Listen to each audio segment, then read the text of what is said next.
case you didn't notice, I'm a bit of an AI bro right now. I know it was sudden for me too. It took a while for me to really start seeing the benefits every day from all of these cool new AI tools. And honestly, it was the introduction of DeepSeek that really made me shift over. When I saw that these things weren't just crappy, expensive APIs coming from these big companies, but was a whole open source ecosystem of people pushing the technology forward, I knew I wanted to get a little bit deeper. And as I started using things like Cursor more, and I started playing with cool chat apps and building my own and learning all this stuff, it's fair to say AI has like fully rewired my brain at this point.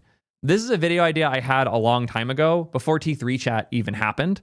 I've been thinking about this forever. I have a little list I've been slowly adding things to of the stuff that has come up as I have these conversations with people. I want to take the time to sit here and formalize how AI has changed the way I think about what I'm building and the actual building, and more generally, the way I navigate technology. This isn't going to be your usual like AI hype bro, it's going to take over the world stuff. This is really going to be focused on like the practical day-to-day, how I work with AI stuff every day, and the ways it's changed my flow in unexpected fashion. The goal would be to help you guys do in a few months what took me a few years in terms of adopting these things. Take what you like, throw away what you don't. Let me know what you find interesting in the comments. Before we can get started, we do have bills to pay. Quick word from today's sponsor, and we'll be right back. I don't know about you guys, but I've been shipping way more code than I ever have before. But that means we have new bottlenecks, specifically builds. I've been waiting longer than ever and more often than ever for my builds to complete. That is, until I tried out today's sponsor, Blacksmith. These guys can actually cut your builds in half. Like, it's unbelievable. It really emphasizes how behind GitHub is, but more importantly, how much better things can be when you focus in and really build the right solution to the problem. It's super easy to set up. You literally change one line in your GitHub YAML files and it's good to go. When you run the GitHub actions for something like Node, it's almost half as much time to run and under a third the cost. Other giant projects like the Android emulator and Rust's Tokyo, the Tokyo, are similar absurd levels of savings, and the cost difference too is just unbelievable. By the way, it's not just your GitHub actions. The Docker builds can be up to 40 times faster because they co-locate an incremental cache on the same box. That box, by the way, is using gaming CPUs. Yes, really. That might sound insane, but gaming processors have much higher single-thread performance, which is not necessarily useful for traditional servers. But when you're running a CPU at 100% trying to build a compiled app, it's really, really good. And that's why they see such crazy performance. Not to mention the fact that the data throughput they can get is absurdly higher because they're storing the cache directly on NVMe drives. It's hilariously better. If you use their co-located cache, it's up to 4 times faster to get that data. By the way, you get 25 gigs of cache instead of the usual 10 from GitHub. They already have runners for every language you would reasonably use, from Zig to Go to Rust to JavaScript to Java. So give it a shot if you haven't. 3,000 minutes for free every month. Like, just go sign up. You don't even need a credit card. And if you do like it a lot, tell them Theo sent you. Check them out today at soidev.link/blacksmith. I'm going to start with a short and simple one. I am a curious person. I regularly have weird questions about things. Like, here's one I literally had a few days ago when I was watching a YouTube video. How old is the sun? Previously, I would do !G to use DuckDuckGo's bangs to go search Google. If you're not familiar with bangs, it's a really cool way to change where a search goes. And I built my own search engine, Unduck, just to let me search platforms that I like to a little bit faster without having to do a crappy DNS lookup. I have a whole video. Theo made a search engine. You can go find it. It's fun. One of the things I did that wasn't even like a core idea of why I built it, someone else suggested, and I was like, yeah, that makes sense. So I added a T3 bang. So you can do !T3 at the end of the query to Unduck, and it will immediately open it as a search on T3 chat. Well, not as a search, as a chat. I have found this to be incredibly useful. I do this more than I Google now. I did not expect this to be as core to my flow as it has become, but I can't tell you how many times I'm like, ffmpeg command to convert MOV to H.265 MP4 1080p fast Mac accelerated. And I'm like, oh, that's too specific for a good Google query. !T3 instead. And there's my command. It's so good. It's so useful. And it makes me way more excited to finally have a desktop app in the near future for T3 chat, because I can have a hotkey dedicated to doing that. That isn't just I'm in my browser and I'm doing the new tab view. That's not Raycast or Spotlight, the Mac one. This is just in my browser, Zen, a new tab pulls up this really nice UI, and I search this with T3 chat instead of Google, and it is so helpful. I see people in chat saying they do this all the time for things like random Git commands and stuff because it's annoying to keep track of all of it.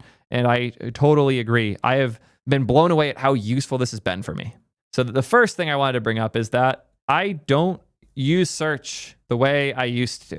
You should still have good search skills. I have had plenty of times where AI couldn't answer a problem and I had to go do some crazy Google searching myself to find the like deep niche info I was looking for. And as cool as tools like deep research are, they're too slow and wrong too often for me to rely on them when I'm trying to find a specific piece of documentation about a certain error code I got in a particular niche technology. Or if I'm fighting Safari weird browser behaviors that even Apple hasn't documented, there's no world in which AI is going to get that stuff right. It just isn't.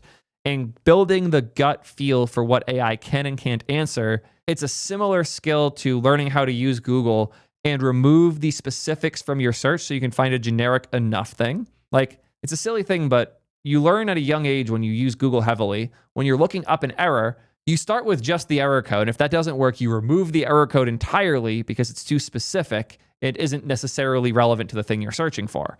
And getting good Google foo in that way is a skill. And I've found that that skill is more important now because the simple searches are better handled with AI tools. There's a catch though. AI tools are good at the specific thing, like the example I just gave with the ffmpeg command. A Google search that specific is unlikely to get you the result you're looking for, but it's a simple request. AI is really good at simple things, even if they're specific. AI is not great at complex things, especially when they're specific and niche enough. So yeah, checks and balances. I've been liking this more than I ever thought I would. I was skeptical when I added the feature, and now I'm doing it more than I'm doing Google searches, which I never thought would happen. I never thought a tool would actually meaningfully disrupt where Google is in my workflow, and it has. So take it as you will. I found it incredibly useful. I just realized that the vast majority of the stuff I have in this list is dev specific. So I'm going to make a whole separate section we'll get to in a bit for the developer brain stuff, because I want to talk a bit more about the general things. So if you're not interested in how like AI's changed how I navigate the web, just fast forward a little bit. You'll get to the dev part in a second, but I want to do one more thing on this first, which is I don't trust people based on what they're saying anymore.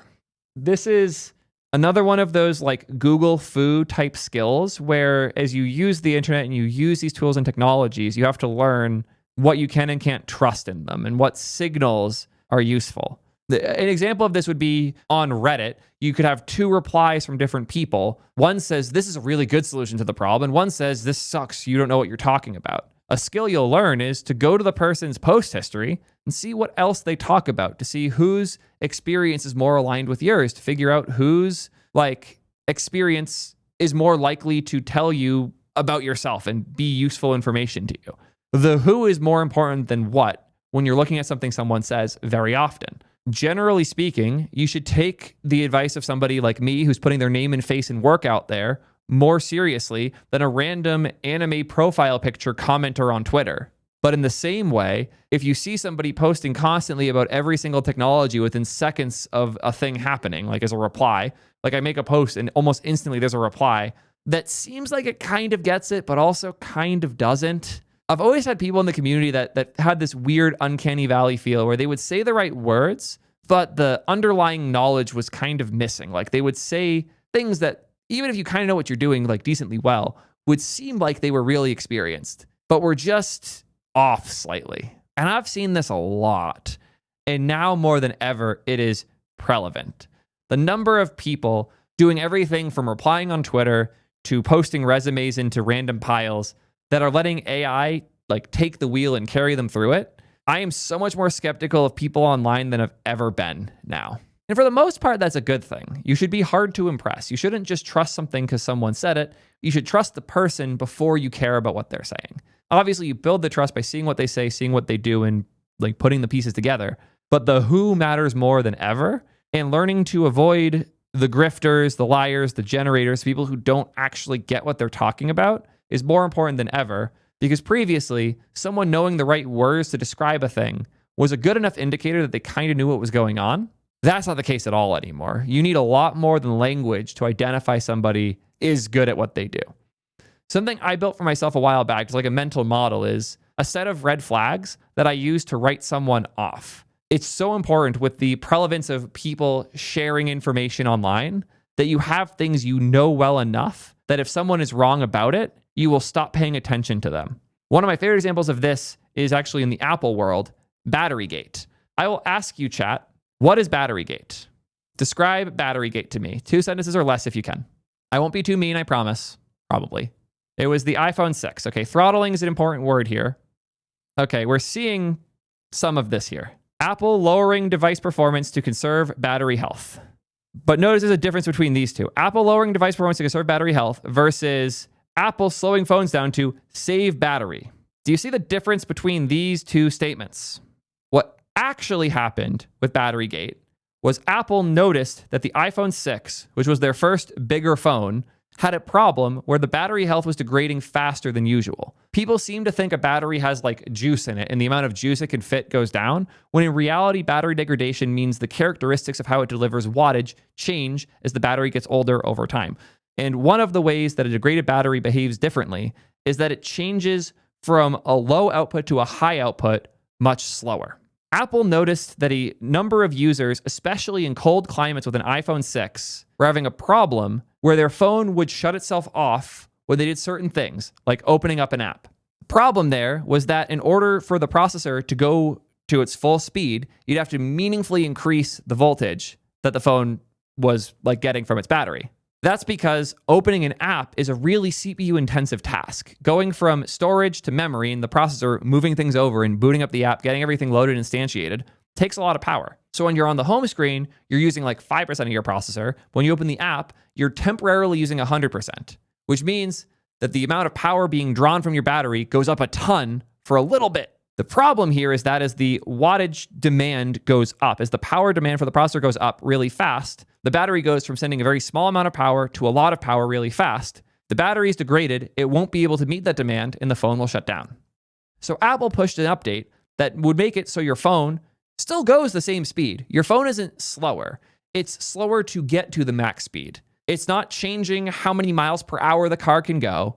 It's changing the 0 to 60 time. And they did that to reduce the chance your phone shuts itself off and to help preserve the battery health over time. This got framed as Apple doing planned obsolescence, intentionally slowing your phone down in order to force you to go buy a new one. Apple's the only company ever to go that hard to try and keep your phone from being a bad experience years after it came out, because Apple's the only major phone manufacturer with a business incentive to keep you using the phone for years after you bought it. It's actually really funny how they're the only company not doing planned obsolescence in many ways. And also, this is an example of them doing the opposite of planned obsolescence. It's them trying really hard to preserve your phone and its health so you can keep using it for longer, because that's their goal. Apple wants you to keep your phone for as long as possible. And if you upgrade, they want you to give it to your daughter or to your friends so they get into the ecosystem. Apple does not want their devices to fail. It's very obvious. The reason I brought this whole tangent up is it is so useful for me when I filter out dumbasses. When I see somebody talking shit on Apple and they suddenly mention Batterygate as proof Apple hates their users, it's like, oh, I can hit the mute button and never pay attention to you again, because you don't look into the things you talk about. You wield them as weapons against things you don't understand. I'm not going to say you're a bad person, but I am going to say you're a dumb one, or at the very least bad faith. I'll let you pick which you are. Regardless of which one it is, I'm going to ignore you and move on with my life. It is so important now more than ever to have a mental framework for these things. When someone says something stupid enough about a thing you know well, write them off. But if somebody says something that counters your view of it, and they have enough experience in the space that you could learn something from them, do that too. Like when I talk about Flutter, I think it's a tragedy, but there are people in the Flutter community that do a good job of framing the strengths of it to me such that we can have deep conversations about it. But the moment one of them says something stupid like, well, it's better than a web view like you do with React Native, it's like, oh, you don't actually understand any of this, do you? And having these frameworks in your head on when to ignore somebody's bullshit has never been more important than it is today. Speaking of which, AI loves to fall for that bullshit. I guarantee if you asked AI about Batterygate, it's going to tell you all about Apple's planned obsolescence and cite that bullshit fucking lawsuit that Apple settled because it was cheaper than dealing with. Yeah, good comment. I guess AI didn't change much in this context. A lot of people on the internet are stupid with or without AI. Absolutely. The difference is they will sound much more intelligent and they'll use a bunch of the right words now when they wouldn't have before because the AI will help them use the right wording.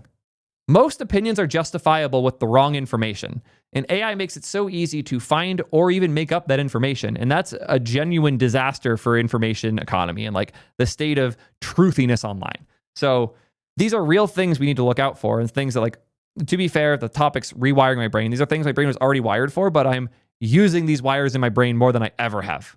Anyways, that's enough about like the general stuff. We need to talk about my dev brain and how absolutely fucked it has been since AI stuff started happening. Let's start with how I pick technologies. I'm sure this doesn't come as a surprise to many of you guys, but I love new tech. I love new solutions to problems that I fight every day. When I see somebody building like a new sync engine, a new way to deal with APIs, new TypeScript tools to have better type inference across your applications, this whole channel kind of got kickstarted because I fell in love with TRPC. Technologies and the cool things you can do with them really drive me and push me to do cool stuff. It's where a lot of my motivation comes from. I love it, which is why it's hard for me to say the thing I'm about to say. There will never be another T3 stack. When I started the T3 stack, one of the big focus points and reasons I did it was that I missed the era I started where we had Rails, then Mean, then Mern. When I got started, it was still LAMP stack back in the day. But the idea that these moments in time, these communities, these movements, these technologies had a term that encapsulated the moment. It wasn't just a stack. It's not like, oh, you use these four things together. It represented an era and a way of thinking. And I felt like we hadn't had one of those in a while, and I wanted one, even if it wasn't relevant at all, which I didn't think T3 Stack was ever going to go anywhere. I used it as a way to encapsulate how I was thinking about building, this idea of modern full-stack type safety, because Mean and Mern happened before TypeScript was used on the back end in a meaningful way. And I loved that. And T3 Stack was so good for these things. So why am I saying there will never be another? Is it because T4 is already doing really well? No. It's because the technologies we use today are what the AI is trained on. Staying power has always been a problem. We see that because Python is still a language people use. If something gets popular enough, you can never get rid of it, no matter how bad it is. And I don't want this to be a conversation about how good or bad React is. You all have your opinions. I'm not going to change them right here. React is relevant, though, and I would hope no one would disagree with that. React is used in so many places, and more importantly, it has a huge ecosystem of tools and a shitload of good open source material that is used as reference in all of the training for all of these things. The massive size of the body of work for React and the tools that we use around it has basically guaranteed them a position like we've never seen before. Same to things like Python, to be fair. Even something like the hooks moment in React, where we changed how we wrote React, that can't happen again. And that's because these AI tools make us so much faster that a 20% improvement on our developer experience or a 10% improvement in the performance of our apps is no longer enough if it also means a 70% decline in the accuracy of the AI tools that we're building with. The things we use every day in terms of the languages, the syntaxes, and the model we build around is unlikely to change the way that it has for the last 10 years. And as much as I loved doing the T3 stack, and I really was hoping something else similar would come and truly surpass it, I don't think it can. I just don't. It's going to be more a hobbyist thing. It's like there used to be a lot of fighting on who could build the coolest new CPU architecture. Like random people were building processors in their garages. And then they got sophisticated enough and established enough, and the things we use them on became standardized enough that the idea of building your own processor is kind of funny now. I'm scared that building your own framework is going to get there too. I could be wrong. I have a whole video about this React's the last framework that's coming out soonish. It might already be out by the time this one's out. It was a blonde hair video, so it's ancient. I really need to post it, but you get the idea. I'm not confident that the tools we use today are ever going to be replaced, at least on the developer like language framework library side. So what does this mean? It means I pick a little differently. More than ever, I pick based on popularity. A thing I've tried to drive home throughout all of my content for a long time now is the idea that being early to something hurts as much as it helps, if not more so. The example I've always loved to give is mobile apps. Imagine it's 2001. You see how fast mobile applications are developing. You see how fast the hardware is improving. You dearly love the smartphone in your pocket, and you know the future isn't going to be computers, it's going to be phones. So you decide, I'm going to go all in. I'm going to be the best mobile dev that ever lived. I'm going to be the industry leading expert in Java applets for BlackBerry phones and Kyocera too. 5 years pass. The iPhone comes out. 1 more year passes. The App Store comes out. Are you better off or worse off than somebody who decided to get into mobile dev a year or two after the App Store?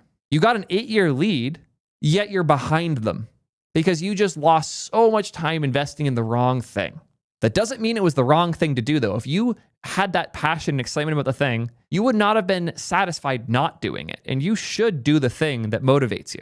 But you shouldn't feel like you're being left behind if you don't get to it early enough. Follow your excitement. If you're hyped on Solid or Svelte or Flutter or new programming languages like Elixir, don't let me hold you back from that. Go do it. But if you're learning it because you feel like you have to and you're scared of falling behind, don't learn things based on fear, ever. That's the worst motivator. You won't ever actually understand the thing you're learning if you're only doing it because you're scared of the alternative. Pick things because they solve problems you have or they fit things you care about well.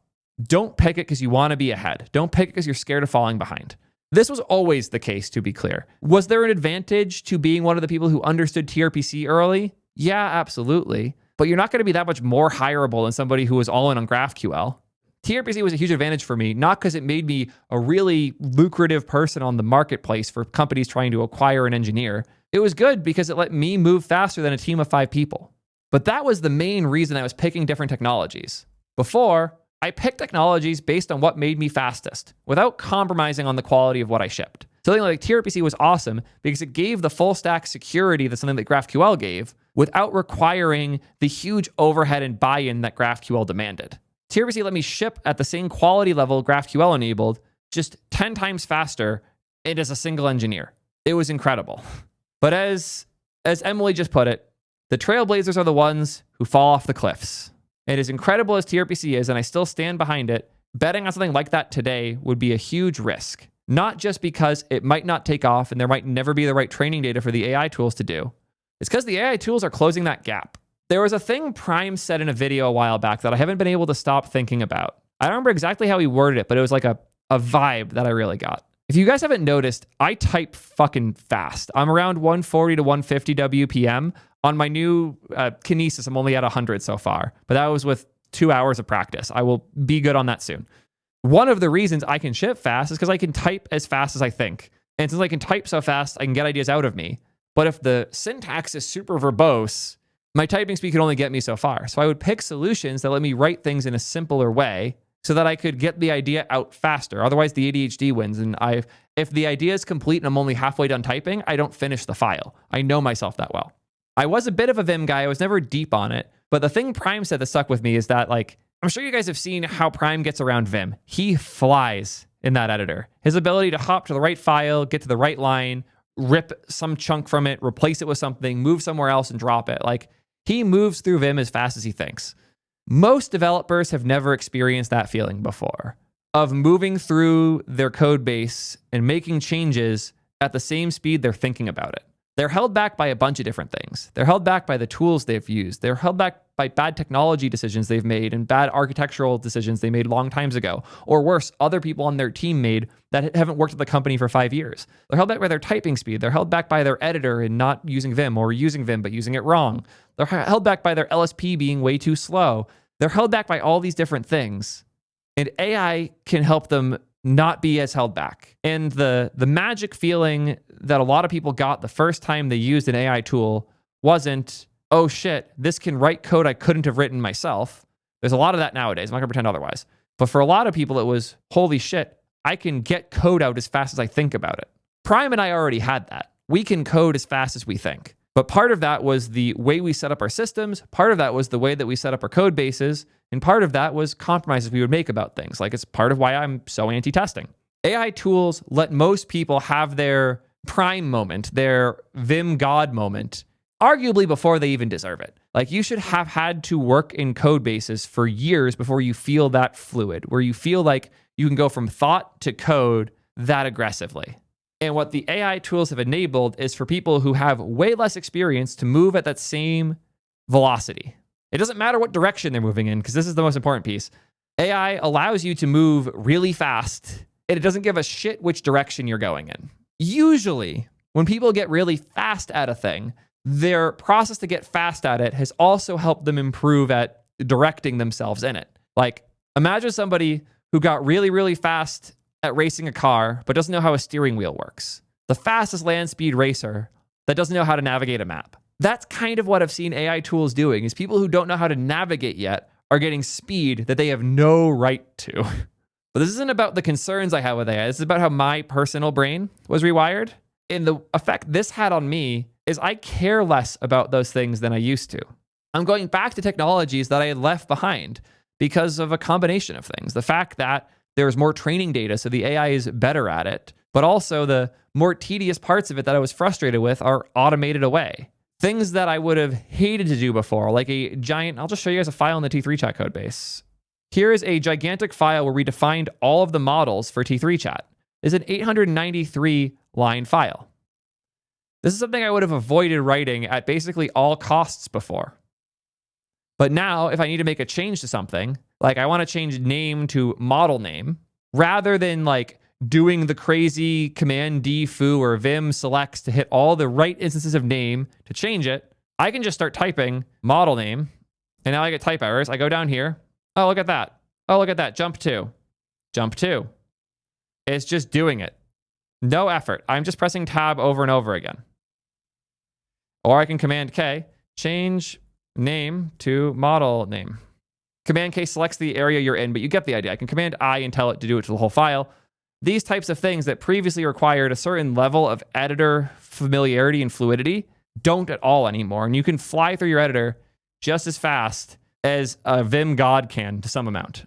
And yes, there is rename symbol. I know that exists. Rename symbol works great for things that are inferring the right way, but it does not work anywhere near as well when you're doing satisfies and other pieces like that. So it's checks and balances. But even then, like if you use the rename symbol feature, you need to know what it is, how it works, how to access it, and what its limitations are. Or I can command I, change name to model name. And now it will just do it. Well, it will hold itself up at a weird random spot because Gemini loves to tell you what it's going to do and then not do it. I'm sure they'll fix it soon. Oh, it's actually going to do it this time? Look at that. It's going through and changing all of these properly for us.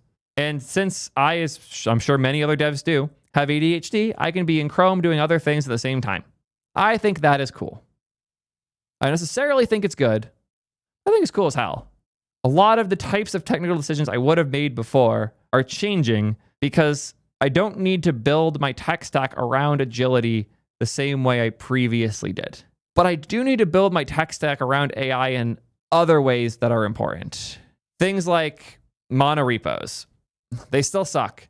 And now I'd argue more than ever, if you give most AI models a giant monorepo and say, fix this, it won't even know where to start. You got to add that context yourself. But if the repo is small enough, you can vibe code away and have a pretty good time.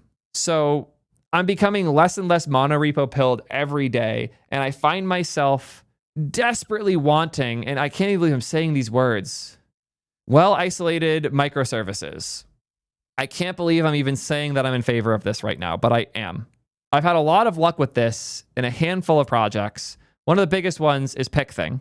I had rebuilt Pic Thing like 6 times, roughly, 3 real honest efforts to rebuild this project because I need it for my channel. If you're not familiar, Pic Thing is a tool that lets you dump a bunch of images and it removes the backgrounds and gives you a nice little dashboard where you can one-click copy and then go paste them. So I use Affinity as my photo editor of choice. You can use Photoshop or whatever else. Native software is so fast. Why would you ever use Electron, Theo? Affinity is one of the fastest native apps I use, and it still takes fucking a minute and a half to open. So here is Affinity. And now I just Command V, and here is a photo of me with the background very well removed. Even like individual hairs are preserved. If you know, you know. This tool is either really useful to you or entirely useless to you, and for 99% of people, it fits in the useless category. So why am I talking about it? Talking about it because of the URLs. Look at this URL, and something that's a little better for looking at a URL. You'll notice something. It's coming from image.engineering. What is image engineering? It's an unfinished side project, but the way I used it here is as a microservice. Every other time I tried building Pic Thing, I built the image background removal as part of the app layer. So the first 2 times I built this, the database model was somewhat complex.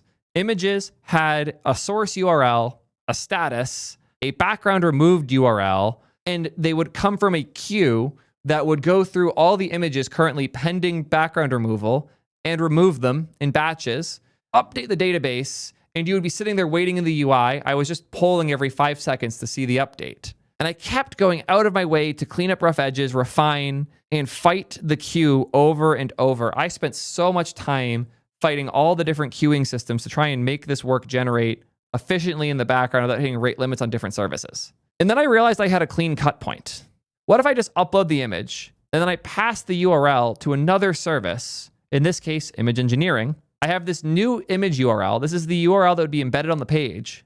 And just embedding it on the page triggers a fetch. Now this exists in a different service that checks the URL, makes sure it's one from my application on upload thing. And if it is, we check the cache to see if we have it already in our background removed cache. If we do, we return the cache entity. If we don't, we try to trigger a background removal. Now, the status of the images and their background removals does not live in this code base at all. I could open source the entire Pic Thing code base and you would get a nice UI for managing the images and a half-baked Stripe implementation out of it. You wouldn't get the actual thing that does the image removals because that is a separate service I built on Cloudflare, image engineering. And image engineering is a super simple input-output.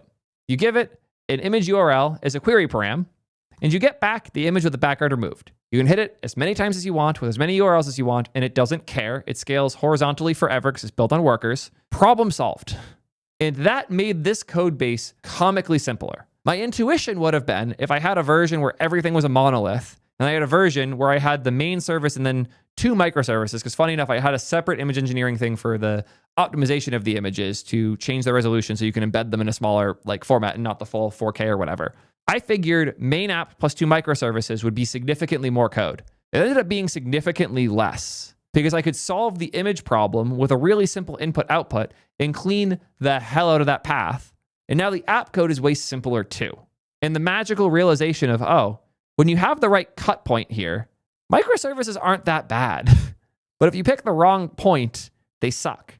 All of that said, if I had guessed when I first built this application that the right microservice would be the URL I'm putting the image in the DOM with, I would have said, fuck you, what are you saying? I would never have guessed that. But since I built this the wrong way twice, I could figure out the right way to build it soon after. And this is going to become a theme that we'll be playing into with this AI rewiring my brain thing. Building things the wrong way is faster than ever, and sledgehammering them and replacing them with the right way is cheaper than ever. I wish these parts could communicate more easily. Ooh, this new technology makes it easy to create arbitrary connections, integrating everything. Oh, there's so many connections. It's creating bugs and security holes. Oh, now this new technology will make it easy to enclose arbitrary things in secure sandboxes. Yep. So to be clear, the reason I did this is because I want the most minimal communication between these parts, because the more they communicate, the more complex the app becomes inherently, and it doesn't need to be. Building wrong is right. I used to spend way too much time trying to figure out how I wanted to build the things that I wanted to build. I would sit there and think about it way too much, even on things where it didn't matter that much, like how should I manage state across these 3 different components? Now, my path is really simple. Step 1, I build it the easy way. Step 2, I fix the things that break because I did the easy thing. And step 3, I replace it with the hard thing that fixes the chaos I built myself into. This is how I build now. When there is an easy solution to the problem, especially if it's simple too, and easy and simple are different things. Hard to explain, but simplicity is clarity. Ease is velocity, effectively. There are things you can do quickly, like copy paste something in 5 places, that are not necessarily simple because now you have 5 places you have to change things. But if you have an easy and simple solution to a problem that might have issues down the road, I just do it that way now. And I solve the down the road problem once I'm down that road myself.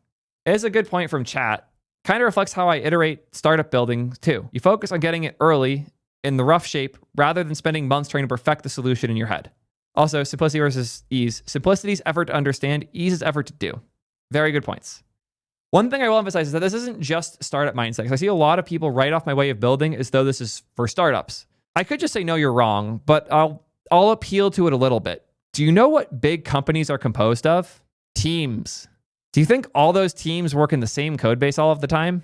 If you do, you've never actually worked at one of these companies. Half the employees are working on random bespoke bullshit. Almost always. And those often are a great opportunity to try different solutions. I think I started more repos and projects at Twitch than I did at Ping. I coded a lot more at Ping. I shipped a lot more at Ping. But I was regularly in the weeds building random bespoke solutions to random bullshit when I was at Twitch all the time. And the amount I would have benefited from all these cool AI tools when I was building a random one-off thing to help a particular security or safety incident when it was happening, it would have saved me so much trouble. You guys have no idea. It would have been incredible. The thing that made me so effective at Twitch is I did this already. I would build with the simple solution to the problem, and once we hit the limitations of it, we would swap it out with whatever made the most sense. Because if you have one simple solution to a problem that won't scale, and you have 3 complex ones that will, but they're complex, you cannot pick the right complex solution if you haven't already eaten the problem. And it becomes so much easier to figure out what makes sense when you can communicate what doesn't. A weird analogy I'll give here is cameras. I'm a big camera nerd. If you couldn't tell, there's a reason the stream looks so good. It's because I spend way too much money and time and effort looking into camera stuff. I just got a new camera a few weeks ago so I could have something to bring with me for React Miami because I was tired of unrigging the setup. Why the hell am I talking about cameras in an engineering section? Hear me out. I am very regularly asked, what camera should I buy, Theo? I want to have great looking content. People in chat are already catching on to things. Mic's more important than camera, first and foremost. I'll always emphasize that. But the more important key here is that I don't actually recommend a standard camera until you've done one important thing. Until you own one of the 2 most recent iPhone Pros, I will not tell you what camera to buy. Because chances are the video camera on your phone will be more than good enough for whatever you want to do. But that depends on what you want to do. No matter what, if you want to take video seriously, having a modern iPhone in your pocket will make your life easier. The quality of video you can get out of this is insane.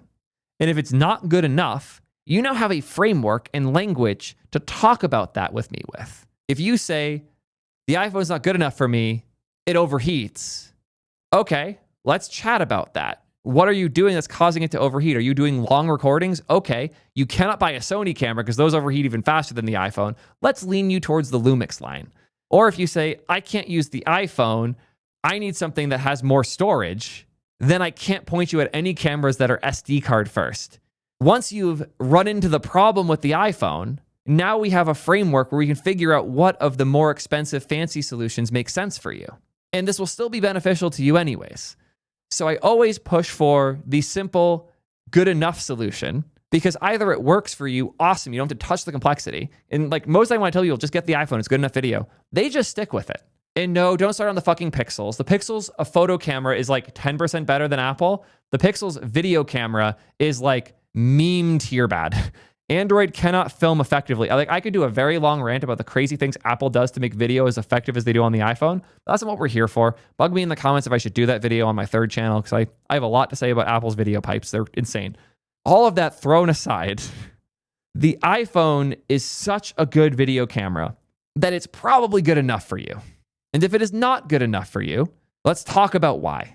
This is why I hate people that recommend GraphQL to startups. Because you don't need GraphQL. You need something simple. And if the simple thing doesn't work, we'll talk about it. And if the place you land is, we have an iOS and Android app that are built by native developers that worked at 2 companies that use GraphQL in the past, so they're very familiar with GraphQL, and we have really weirdly nested data that fits the graph model well, and one of the engineers that's working on the APIs has already built GraphQL services at scale. Okay, maybe GraphQL finally makes sense for you as an individual, but up until you hit that point, it almost certainly doesn't. And that recognition requires you start somewhere simple first. So please start on the simple thing, even if it feels wrong. You'll be amazed how far it can go. Yes, this does mean you can use Google Sheets as a database, but you actually can't because it seems easy. It isn't. It is simple, but it is not easy. Setting up Google Sheets as a database sucks because getting your API authenticated and authorized properly to do it is miserable. But go ahead and do it in something like Airtable or Notion. Those APIs are much better and they're not good scalable databases, but you'll learn to deal with that problem when you get there. Don't rush to a problem you don't have yet. Solve the problem you have and fix the problem you have later when you have that problem later. I'm trying to not go too deep on the video camera phone thing because every time I talk about it, I just want to rant about it forever. So I'll avoid that. I hope this point is relatively clear. Oh, I have a fun tangent. I'm going to contradict myself. I think way less than ever about simple things. I think way more than ever about complex things. So, as I mentioned before, I love to sit and think and ideate on complex technical problems. I've said all the time that like my best code isn't written when I'm sitting at my computer. It's written when I'm on my skateboard or I'm in the shower. I would often find myself wasting time thinking about things that didn't matter that much, like the syntax of how we would pass data around different components. A lot of that time was, I don't want to say wasted, because it helped me evolve as an engineer, but it effectively was. I didn't need to spend all that time on those things. I could have just done the simple, obvious thing and fixed it when it broke. But there are things that do need this time, like the sync engine for T3 chat. Oh, the sync engine for T3 chat. I'm so sorry, Mark. He's giggling in the other room right now about it. But yeah, I've probably spent 10 times more literal wall clock time thinking about it than actually writing code for it. Because previously I would spend like 2 to 3 days thinking about a thing, start writing it, realize there was missing parts, think about it a whole bunch more, and then go back and forth writing it for a few days, trying to get all the pieces aligned and whatnot. Now, I think about it for 4 days, and then I spend 2 hours implementing it with Cursor, and I can get it done way faster. And if it turns out that path was the wrong path, I'll hit the wall faster than I used to. It used to take a week to get to the end of a path that was wrong. That's not the case anymore. Now I can hit that wall way faster and power through it way quicker too, if it makes sense. Finding those walls and pushing through them or around them has never been simpler. But now I feel like on those hard problems that have a lot of these walls, it's better to make the simple solution, hit as many of them as possible, and then spend admittedly too much time thinking about the path to take around all those crazy things that got in our way. And I could go off forever about all the crazy paths with sync. There is partial updates and the crazy nature of updating token by token in a streamed chat response. There is authentication and, more importantly, unauth users. Where does their data go? Does it sync on the cloud? It probably shouldn't. If it doesn't, how do I have a partial path that allows me to handle a local-only solution, but also handle a cloud-first solution such that authenticated versus unauthenticated users have the same experience in the app, even though the technical layer is so different for those? And more importantly, how do I not absolutely screw the DX by having 2 paths for every single thing, one of which is driven by the sync engine, one of which is entirely local? There's so many of these things that I felt like I'm going mad for a while now, genuinely. So I did it wrong. And when I hit the walls from it, like the first time I built the sync engine for T3 chat, I built it as a single gzipped blob going into Redis. And that worked really well for the first few weeks, but it was starting to have limitations. So I spent 2 days porting from a Redis monolith blob to individual Redis entries for everything. And then I spent an hour switching that over to SQL. What? That's still unbelievable to me that I literally migrated our entire data model from Redis to broken up Redis in 2 days, and then from that to SQL in 2 hours or less. It's so cool. And it's awesome that like I could run into the wall that the solution I picked threw me straight at and so quickly recover from it. A lot of that is my familiarity with these tools and the fact that I was thinking through what it would look like with SQL as I wrote it. But a lot of it was that my editor knows the tools I use for SQL well. So I was much more able to switch off the wrong thing when I ported to it. I picked the wrong complex solution when I started from the simple one, so I switched to the right complex solution after, and it's scaling incredibly well for us. These are huge changes to how I think. I would have put so much more time overthinking which data model to use before I initially shipped. But now we could go way further first. And to be fair, I'm doing this now. I'm spending way too much time thinking about where to cut things. But that's because I got us here now, and I wouldn't be panicked the same way. To be fair, Mark is panicked as fuck. Half his support tickets are, the sync engine broke, the sync is breaking. Why are my messages going away? And that's all my fault, and I'm sorry. We're working on it. But I don't want to do another incorrect complex solution. So I'm allowing myself the time to figure it out. And part of that time is experimenting with different solutions. I've built like 5 mini T3 chats to try these different paths we could take to see what their limitations were. Yeah, I'm really hyped about where we're going to end up as a result, but I feel like I could go so much further. Like if we were to draw a scale where like, this needs to be vertical now I think about it, where like On the bottom is everyone's favorite 0 users. And on the top is way more zeros. Maybe a number in front. Previously, the simple solution would get you like to some point, and then you would have to do the hard work of bridging the gap. And the amount of work it would take to bridge that gap sucked. And you'd often have to invest a lot of time. And what you would do is you would start working on it early before you're at the end of where simple gets. Hell, you might even start with this initially. But every solution, even the most complex ones, will still have issues at some scale. And you would have had to put way more time. If I was to do horizontals, how hard it was to do, in verticals, how far you can go, simple obviously can't go as far as the complex one can. So as such, building this way didn't make a lot of sense. You should be putting your time and money in because you just lost a third of the dev cycle by doing that first. But what if the complex version was just as complex to build as the simple one was? What if simplicity and complexity are now somewhat arbitrary distinctions that the AI doesn't really give a shit about? All of a sudden, there's no reason to start building this so early, because the amount of time it takes for you to go from 0 users to a number where it matters is also enough time to unfuck whatever bad decision you made. That is so cool. And if I pick this solution, I guess I thought it would get me there, and it only actually gets me here, awesome. I switch to a different one that hopefully will get me way further.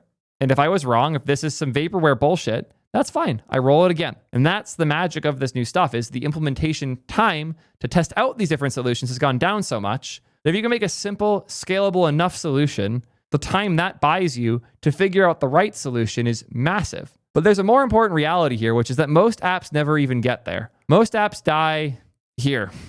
We'll call this the 2 user line. Who are those 2 users? You and your mom, obviously. Let's be real. Those are the first 2 users for my stuff too, funny enough. Yes, your mom. Anyways, the 2 user line is a thing most apps never cross. If I'm being realistic about my apps, it's probably closer to like 200, because I have my dedicated users that'll come try everything I build, even if it's bad. But it's so good to have a simple solution that I and my IDE and my AI tools all understand well, that can flush out the idea and see if it's good or not. And if it is good, then it'll start hitting scaling problems and we can fix them. If it's not good, we can throw the app away and not feel like we wasted a bunch of time. That is awesome. And it's fundamentally changed how I think about what I'm building. I am much more likely to reach for something like SQLite than I ever was before. Because if I'm putting the time into building an app doesn't mean I need to push it till it succeeds. It means I need to solve a problem that I have. And sometimes when I build those solutions, they help me and a few other people, like Pic Thing does. Sometimes they fundamentally change the trajectory of my life, like T3 Chat did. But I built T3 Chat and Pic Thing the same way initially. I had a specific problem and a simple path to solve it. I picked wrong and I had to rebuild parts over and over, but they solved the problem I had really well and I was proud of the solution. I got way better by the time we did T3 Chat because it took 3 iterations of Pic Thing for this new way of building to really click. This idea of just do it the simple, obvious fucking way. You know it's wrong. You'll have to fight this urge the whole time of like, I know this won't scale. I have to fight it all the time. But now I'm like over it. The thing I won't compromise on though is DX, because I know I already see the comment. You're writing it right now. The shit poster saying, well, if you don't care about scale that much anymore, why are you still using Vercel and serverless? Because the DX is better too, motherfucker. The fact that I can put up a PR and my CTO can click a link in the pull request and immediately go and see the build that I just created, that's a huge value add. The fact that it scales as well is great. It means we don't have to move off of Vercel as the business starts doing better, if it does. But it also means the things that aren't being used a whole lot cost nothing. Instead of having an infinite number of $20 a month bills for every single side project I spun up, most of them cost me $0 because they're built serverless, which keeps it way simpler and easier to deploy and do all these fancy things with. It is a win on my DX such that I feel like I am building in a simpler fashion as a result, which is great. Now that we're talking about those things, I want to go on one more tangent about building simply and things that I already did that I think are really helpful. I've never felt so good as an FP purist. AI is really good at things that you can read top to bottom in order. AI is really bad at mapping complex relationships between things. The complex relationships that AI maps are between tokens, which are 4 to 8 characters, not between different files in your code base that are calling hidden, deeply nested functions in a constructor from another place 15 directories away. AI sucks at that. It's so bad at that. So the more you can architect your stuff as a simple functional pipe that an input goes in and an output comes out, the easier it is for these models to understand what you're doing, especially if you have type safety or comments describing what they're doing. Especially if, and this is another one of those like hard things, similar to when I said the microservice thing. I don't even have the heart to say it out loud. I feel sick. Perhaps return types in TypeScript aren't as useless and bad as they used to be. They still have edge cases, and make sure you've seen my video about why I hate return types before you start using them a whole bunch, because they're not a catch-all. They're not a great solution to things that we actually do as developers, but they help the AI fuck up a little bit less. They do. Matt Pocock's the one who made me reconsider this.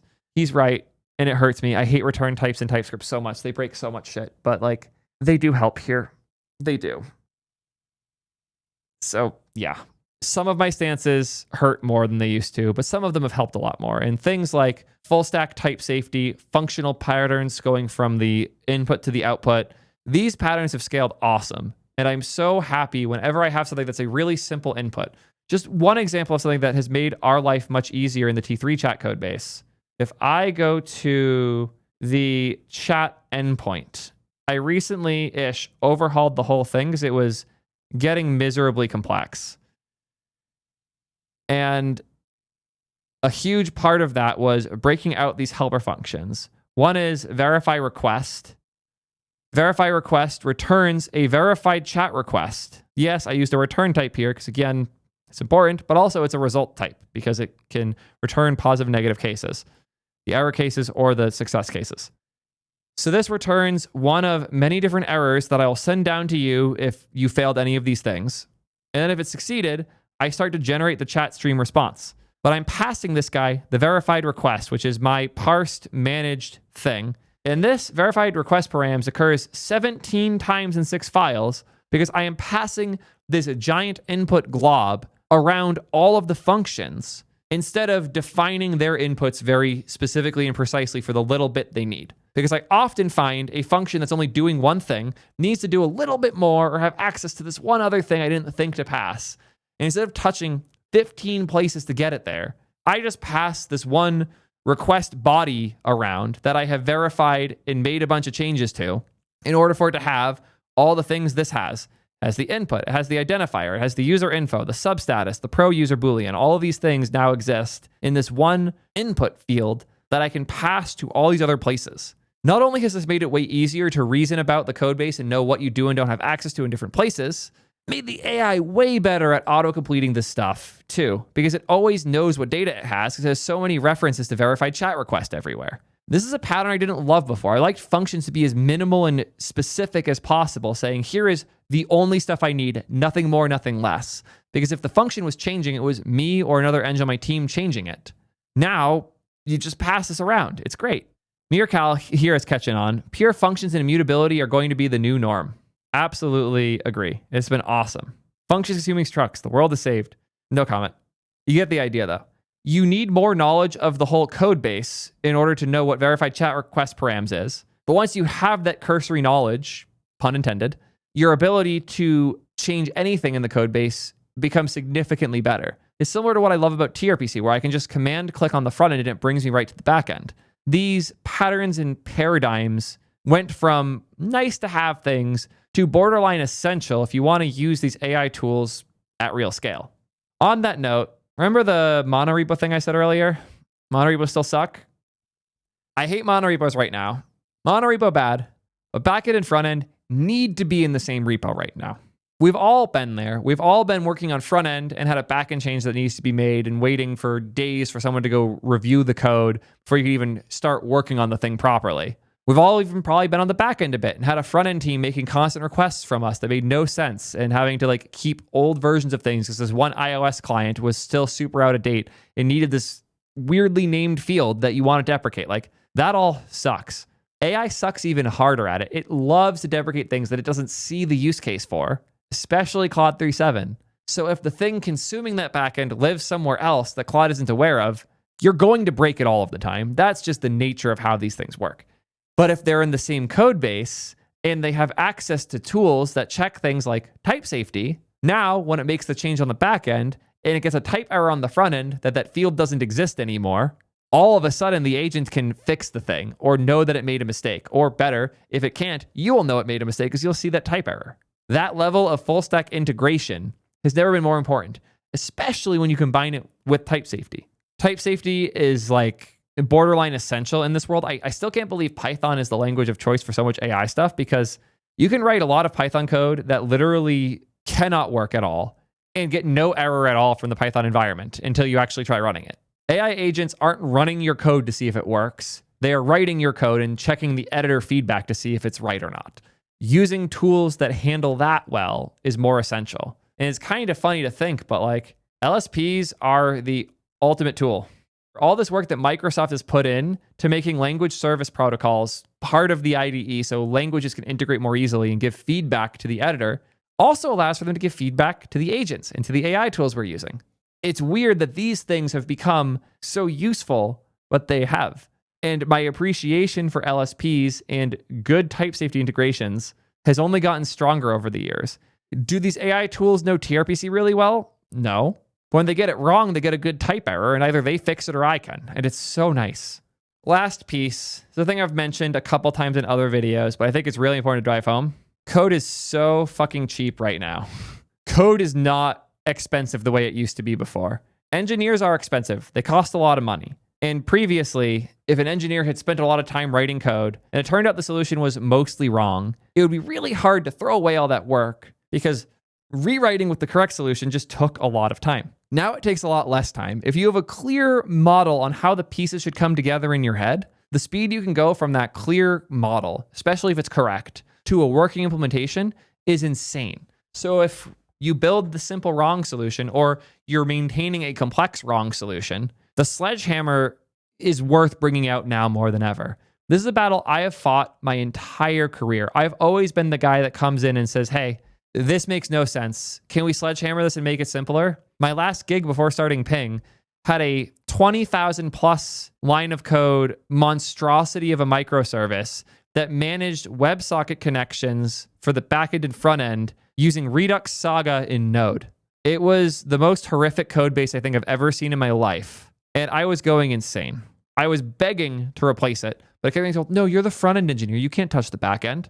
But I knew the intricacies of how that was implemented so well at a point that I said, fuck it. And I rewrote the whole thing. I said it was going to take a week or two. It actually took 2 days. It was under 500 lines of code for a full implementation of not just the WebSocket management service, but the entire backend. And I built the whole thing in 2 days. And the response was, we can't ship that. It has no tests. Who do you think you are replacing this well-tested code with a pile of crap you threw together in 2 days? So I spent an hour writing a 800 line of code test file that had 100% code coverage and handed it in with my resignation. You can't tell I'm the sledgehammer guy. I am very happy to come in and say, this is so wrong that entertaining the thought of it, much less the engineers who built it, is an act of self-harm. Throw this the fuck away. Previously, there was a lot of reasons to say no. Primarily, well, we spent all this time building it. It's going to take so long to replace. That's not an argument anymore. It's never been cheaper to replace a thing, both because rebuilding it is way cheaper and because if you're wrong and the old way was correct, you can figure that out way faster. So there's only 2 paths when a Theo comes in and tries to sledgehammer your thing. Either they're right and they're going to save you a shitload of time and money and make you way faster, or they're wrong and they have to spend some amount of time to realize that. It is way faster now to figure out that you're wrong when you are, and digging yourself out of that hole is way cheaper than ever too. The sentimental attachment to an existing code base is a thing I've seen a lot of devs suffer with. And it's weird because my favorite thing is when my code gets deleted and replaced. It feels like a burden being lifted. Every time I hear about somebody deprecating some old chaotic thing I built at Twitch and replacing it with the right solution, it feels great for me. But I know it's not the case for a lot of engineers. They feel insecure when their code gets replaced. Well, guess what? You're going to be feeling real insecure the next few years because your code sucks. My code sucks. Everyone's code sucks. And so does the AI code too. Most code, the vast majority of code sucks. Even good code bases, the majority of code in those suck too. They just have a nice enough surface level area that you can like appreciate how they're architected. But like the FFmpeg code base is one of the most horrifying monstrosities I've ever seen in my life. The amount of spaghetti in OBS, the tool I use to create and power all of these things, one of the most important lifebloods in the entire open source media ecosystem, is a disaster. I would never recommend anyone touch that code base unless you have a PhD in weird C++ Qt engine bullshit. Now we have to accept that fact. And when the thing you have is bullshit, instead of convincing yourself it's not and that you're a good engineer, you need to be excited about replacing it when it makes sense, even if someone else is doing it.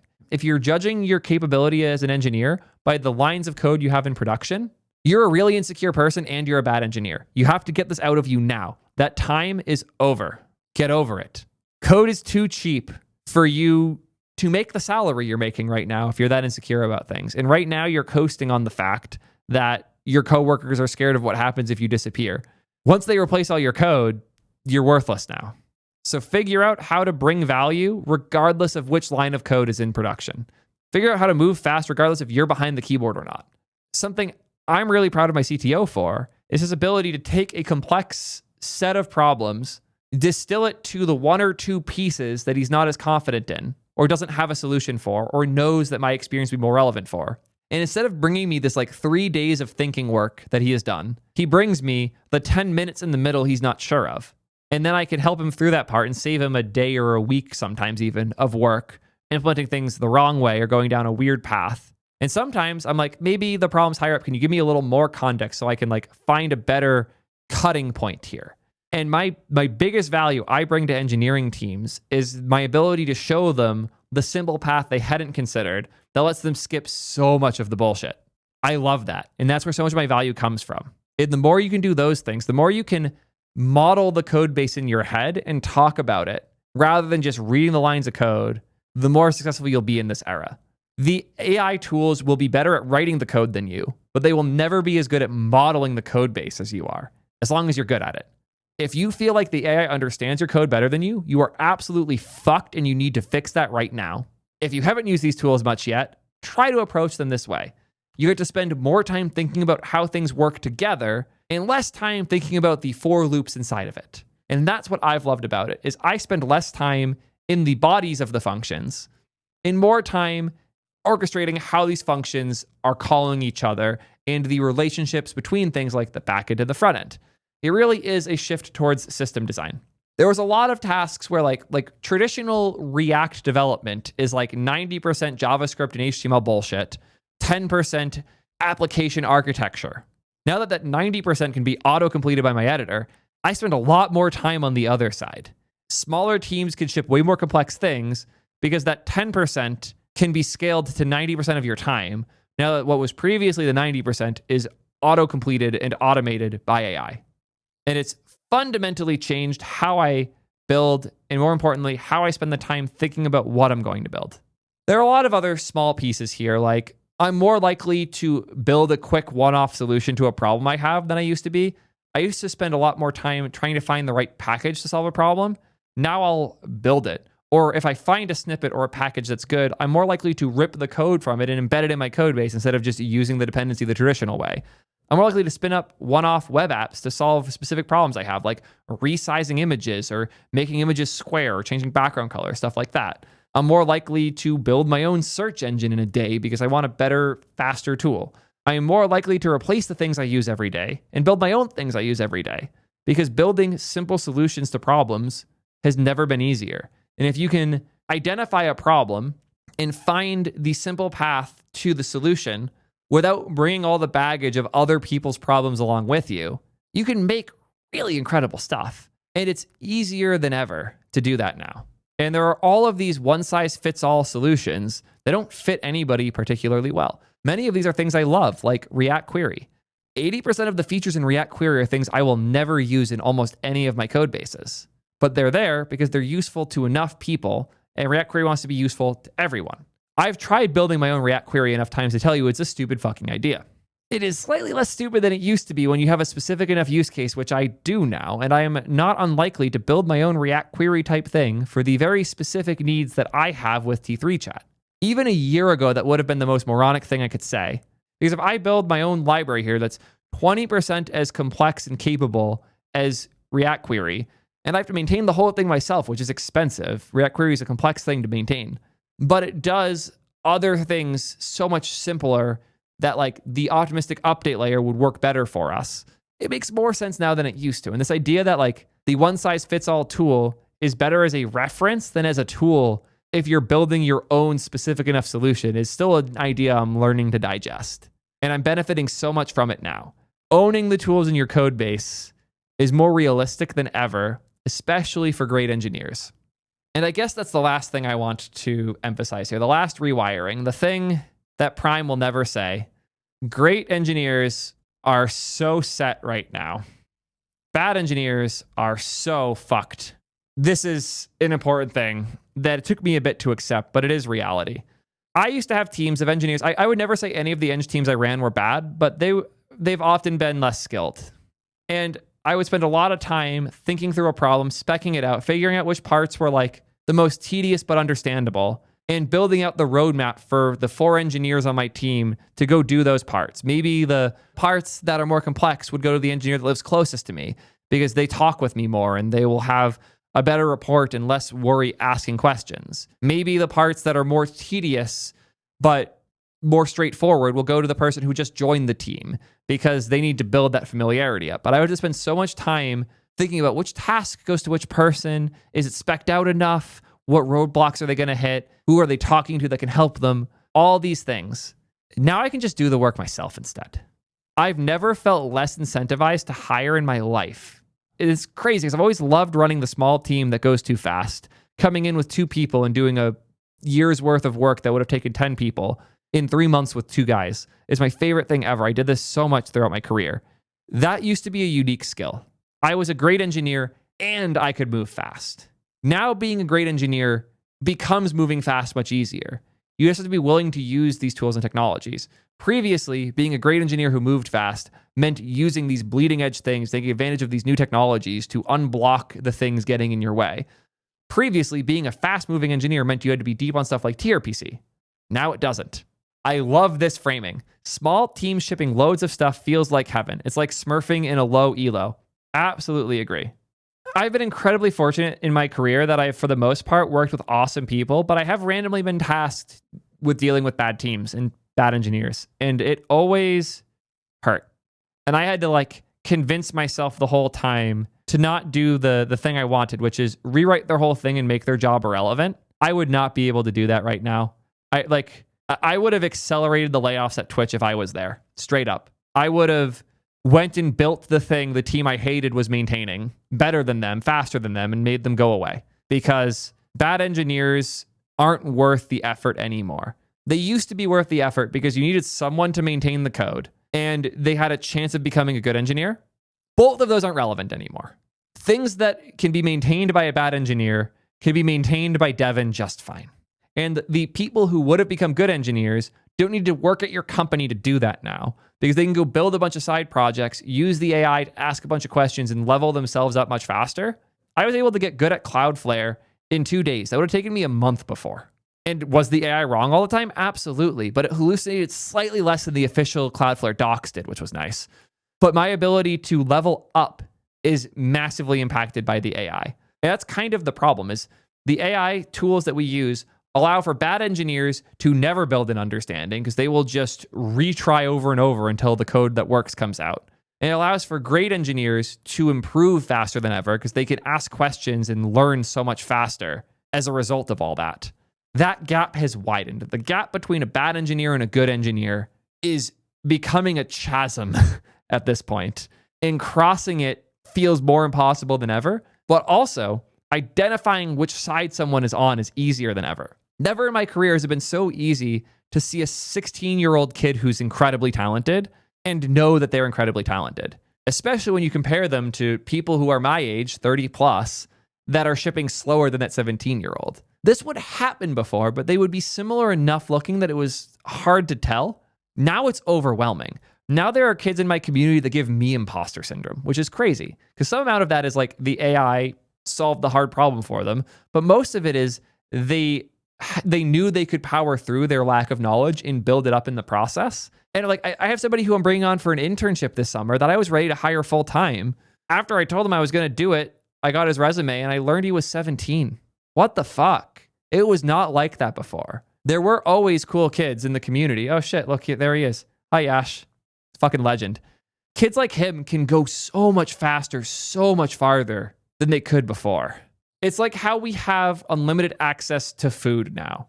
There is food in so many stores, in so many places. It's basically impossible to be more than 10 miles away from somewhere you can buy food nowadays. That's awesome for people who want to eat more healthily. If you want to spend less time raising cows and cattle and just go to a store, buy the food, and then get back to the thing you want to go do, that's never been easier than it is now. But it also means getting fat and lazy has never been so easy either. Hundreds of years ago, it was basically impossible to be fat because food was scarce and you'd have to put effort into getting all the food in order to get fat. Now, food is so abundant that the people who don't have the motivation to stay fit won't. And the people who do will. It's easier than ever to get into great shape, but it's also easier than ever to get into bad shape. And that's all the crazy things that have happened in the economy that we have and live in today. That's what's happening here. AI tools make it easier than ever for an engineer who's motivated to get really good. But they also make it easier than ever for somebody who's unmotivated to stay really bad. I think that wraps up all the stuff I wanted to talk about here. This became a much longer, more chaotic rant than I expected it to. I hope this is helpful to some of you guys because I've been thinking a lot about these things myself, and the AI tools have helped a lot with that. They fundamentally changed how I build, how I think, how I invest, how I manage my company, how I advise, how I do all the things that I do. And I hope this stuff helps you use them more effectively too. Let me know what you guys think about this rant and if you want more things like it. Hope it was useful. And until next time, keep prompting.